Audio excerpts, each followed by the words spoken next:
Your mother abandoned you because she didn't want you. Sarah's voice sliced through the living room, each word like a blade. My heart stopped.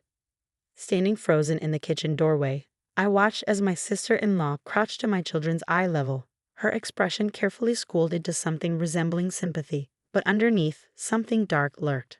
Your real mom just left you at the hospital and never looked back.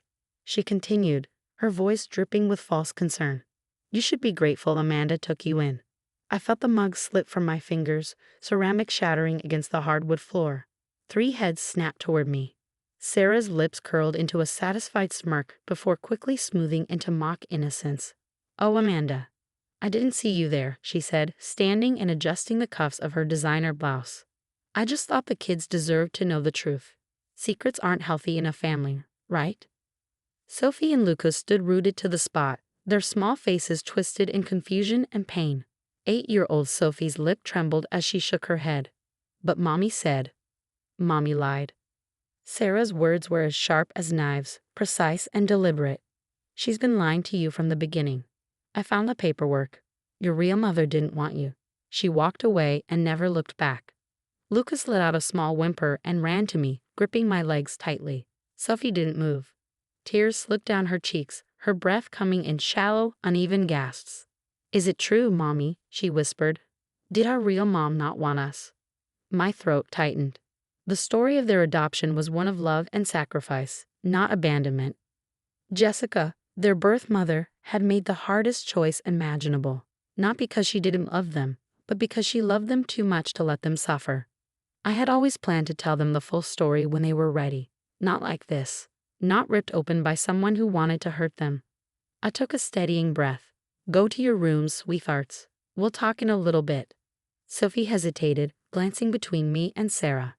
But when I reached out, she finally turned, wiping her face with the sleeve of her shirt.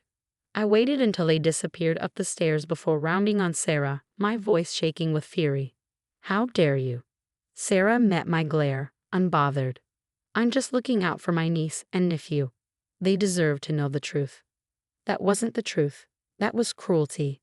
My hands curled into fists. You had no right to tell them anything about their adoption, let alone twist it into something so ugly. Sarah's perfectly painted lips curved into a smirk. I was just being honest. They'll never really be yours, Amanda. No matter how much you pretend. Something inside me cracked. Get out of my house. She laughed, a cold, amused sound. Or what? You'll tell Mark? She picked up her purse, slinging it over her shoulder. He always believes me. Blood is thicker than water. Or, in this case, thicker than adoption papers. I said nothing. I wouldn't give her the satisfaction. She took a step toward the door, then paused, looking over her shoulder. Oh, and I took the liberty of telling Mom and Dad, too. They were just shocked to find out how you've been deceiving everyone all these years. The door clicked shut behind her. For a moment, I stood there, the silence ringing in my ears.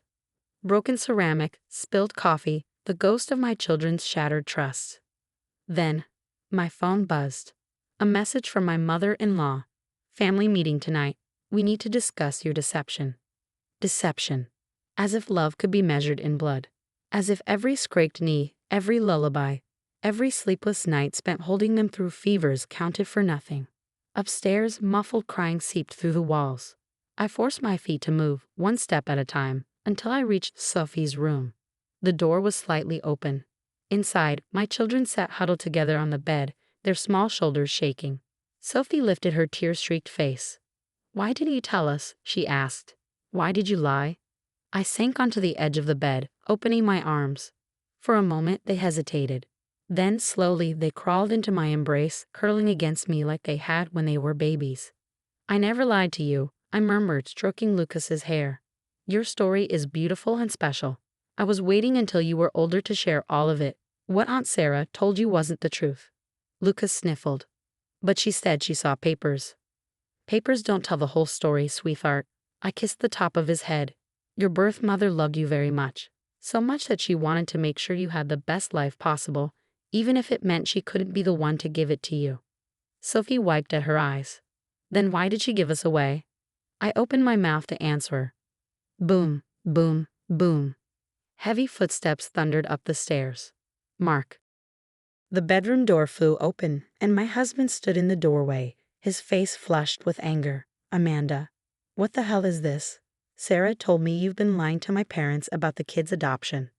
Sophie and Lucas tensed. I forced my voice to stay calm. Mark, we need to talk about this privately. No, we need to talk about this now. Sarah said you made up some noble sacrifice story. Daddy? Sophie's voice wobbled. Is Mommy not our real mom? The hurt in her voice made something shift in Mark's expression.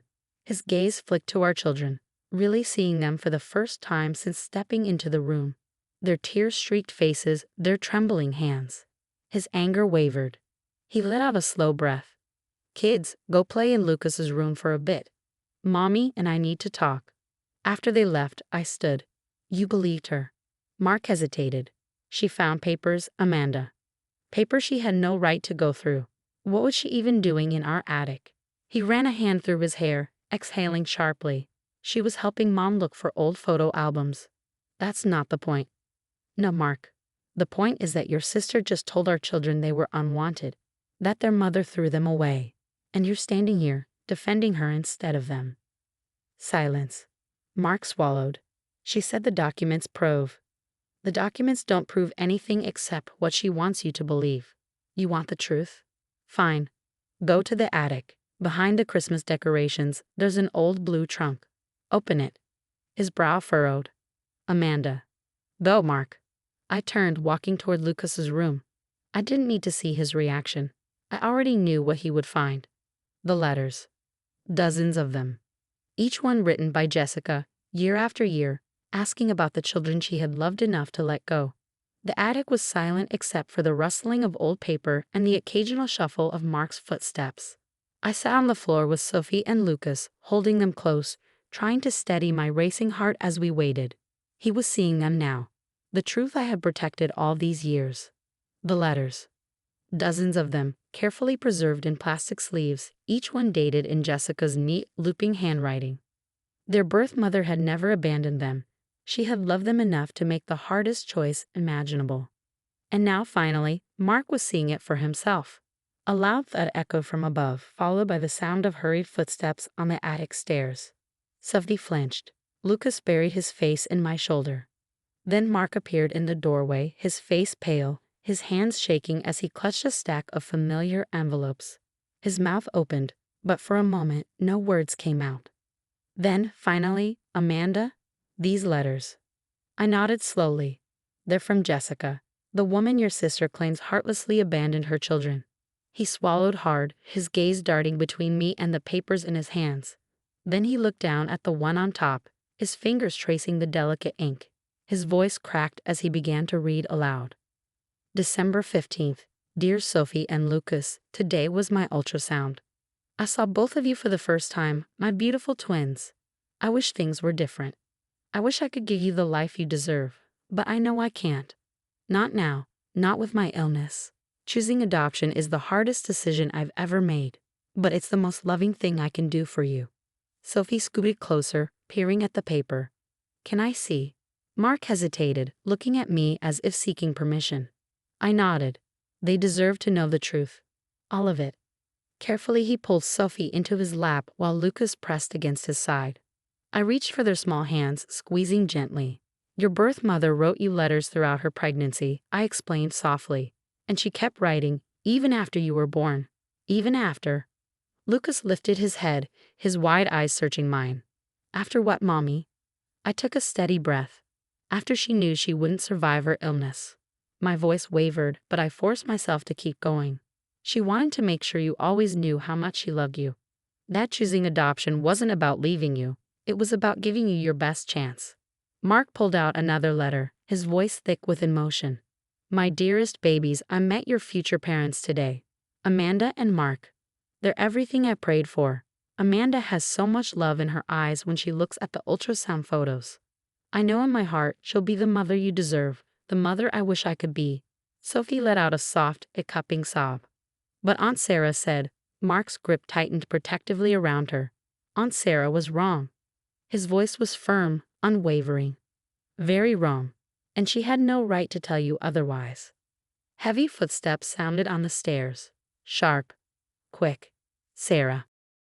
She stormed into the room, her expression twisting in frustration when she saw what Mark held in his hands. Oh, how convenient, she sneered. Suddenly, there are letters that explain everything. Really, Amanda, how long did it take you to forge those? Mark shot up so fast that Sophie nearly tumbled from his lap.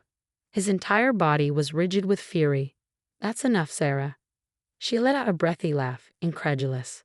Mark, don't tell me you're falling for this. She's obviously.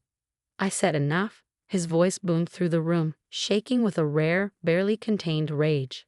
I recognized Jessica's handwriting. I was there when she wrote some of these letters. I watched her document her journey, her decision, her love for these children, our children. Sarah's smirk faltered. For the first time, real hesitation flickered across her face. Still, she grasped at straws. I found the hospital papers, they showed. They showed what you wanted them to show. I cut in, my voice steel. You found the admission papers from when Jessica was hospitalized. But did you even read past the first page? Did you see the diagnosis, the prognosis, the reason she chose adoption? Sarah opened her mouth, then closed it again. No, I said quietly, you didn't. Because you weren't looking for the truth. You just wanted to hurt us. To hurt my children. Mark took a slow, measured step toward her, his hands still gripping the stack of letters like a lifeline. Why, Sarah? His voice was hoarse. Why would you do this? Her face twisted, eyes burning with something bitter and ugly. Because she doesn't belong in this family. She burst out. She swoops in with her perfect little life, adopts these kids, acts like she's their real mother. I am their real mother, I said softly. Sarah flinched. I took a step forward, my voice unwavering. Just like Jessica wanted me to be, there's room in their lives for both of us. Her memory and my love. But there isn't room for your poison. Sarah turned to Mark, her voice shifting to the same wheedling tone I had heard too many times before. Mark, you can't seriously. Get out. His words landed like a hammer. She blinked. What? Mark's expression was stone. Get out of our house. Don't come back until you're ready to apologize. To Amanda, to the kids, to Jessica's memory. But the family meeting tonight is canceled.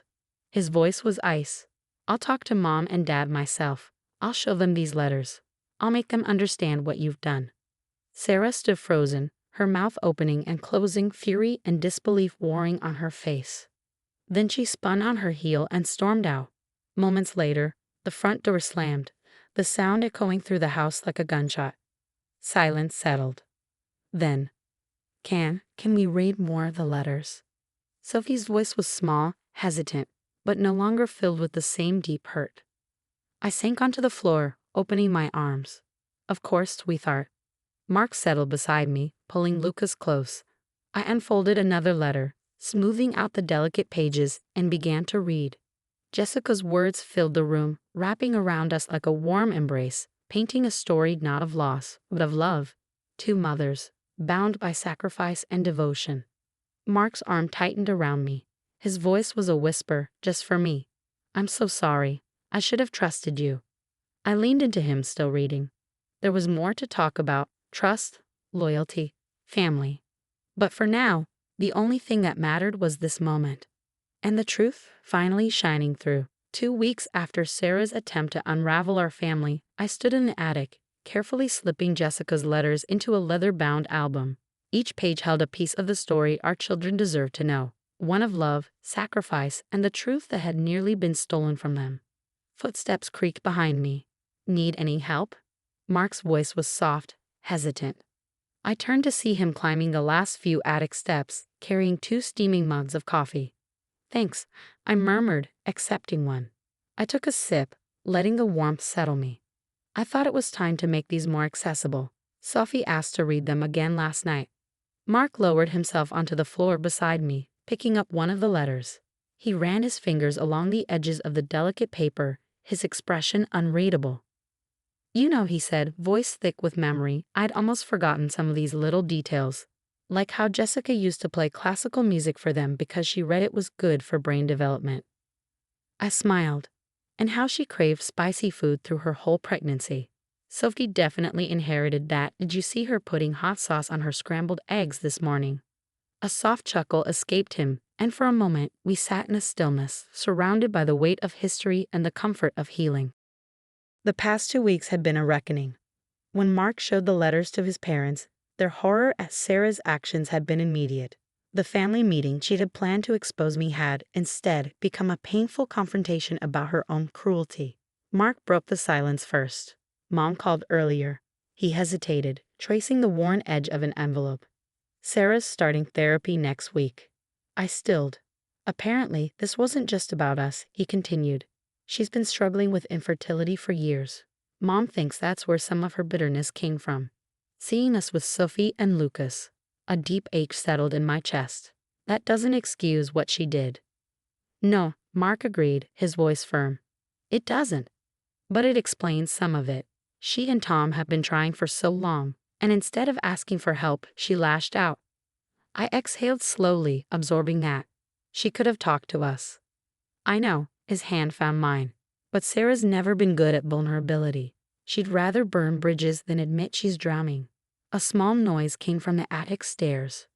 We turned in unison. Sophie stood there, her stuffed rabbit clutched in her arms, her eyes flicking between us and the album. Hey, sweetheart, I said gently, opening my arms. She came over, curling up between us. She hesitated, fingers skimming the corner of a letter peeking from the album. Was my first mom pretty? I reached for my phone, the secret I had kept safe until now. See for yourself. I pulled up the only photo I had, a hospital room, Jessica bathed in soft light, her face glowing despite the sterile backdrop. One hand rested on her rounded belly, her eyes filled with a love that had transcended time, space, and even her own mortality. Sophie inhaled sharply. She looks like me. Mark nodded, his voice tender. You have her smile, and Lucas has her eyes. She traced the image as if memorizing it. Then, in a small, uncertain voice, is Aunt Sarah still mad at us? Mark and I exchanged a glance. She's not mad at you, I said carefully. She's dealing with some grown-up problems that made her say things that weren't true. But that wasn't your fault. Or mine. Or your first mom's. Sophie mulled that over. Will she say sorry? Mark sighed. I hope so, but even if she does, it's going to take time before she can visit again. We need to be sure she won't hurt you with more lies. Sophie nodded, her gaze returning to Jessica's face. Can we put this in a frame? Maybe next to our family picture? My throat tightened. Tears burned the edges of my vision.